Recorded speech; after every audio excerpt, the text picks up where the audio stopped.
1938 کے پراسرار سیاہ دن سے مراد ایک غیر معمولی موسمی واقعہ ہے جو 19 مئی 1938 کو نیو انگلینڈ میں، خاص طور پر ریاست ہائے متحدہ میں میساچوسٹس اور نیو ہیمپشائر میں پیش آیا۔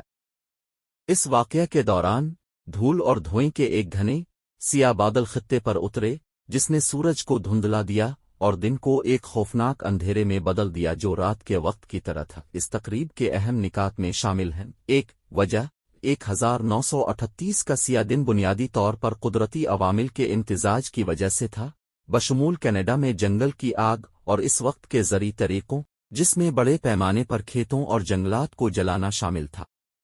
یہ عوامل فضا میں دھواں اور ذرات کی بڑی مقدار چھوڑتے ہیں۔ دو اثر اس واقعے نے متاثرہ علاقوں میں روزمرہ کی زندگی پر نمایاں اثر ڈالا۔ لوگوں نے بتایا کہ اندھیرا اتنا زیادہ ہو گیا کہ انہیں دن کے وقت مصنوعی روشنی کا استعمال کرنا پڑا۔ بینائی بہت کم ہو گئی تھی اور اندھیرے نے الجھن اور خوف پیدا کر دیا تھا۔ تین تاریخی سیاق و سباق 1938 کا سیاہ دن دوسری جنگ عظیم سے کچھ دیر پہلے پیش آیا، اور بہت سے لوگ عالمی واقعات کی وجہ سے پہلے ہی کنارے پر تھے۔ نتیجتاً کچھ رہائشی گھبرا گئے اور خوف و ہراس کی اطلاعات موصول ہوئیں۔ چار دورانیہ اندھیرا کئی گھنٹوں تک جاری رہا اور شام تک آسمان صاف ہونا شروع ہو گیا، معمول کے حالات میں واپس آ گیا۔ پانچ موسمیاتی وضاحت ماہرین موسمیات نے اس کے بعد سے اس واقعے کی سائنسی وضاحت فراہم کی ہے۔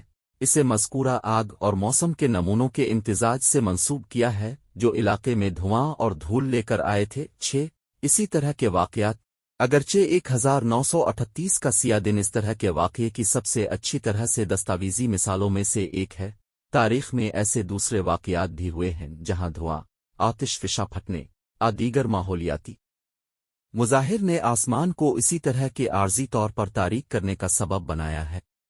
ماضی میں 1938 کے سیاہ دن کو ایک منفرد اور یادگار موسمیاتی واقعہ کے طور پر دیکھا جاتا ہے، لیکن یہ کسی مافوق الفطرت اپاکلپٹک واقعات سے منسلک نہیں تھا۔ اس کے بجائے یہ قدرتی عوامل اور موسمی نمونوں کا نتیجہ تھا جس نے متاثرہ علاقوں میں دن کی روشنی کے معمول کے حالات کو عارضی طور پر روک دیا۔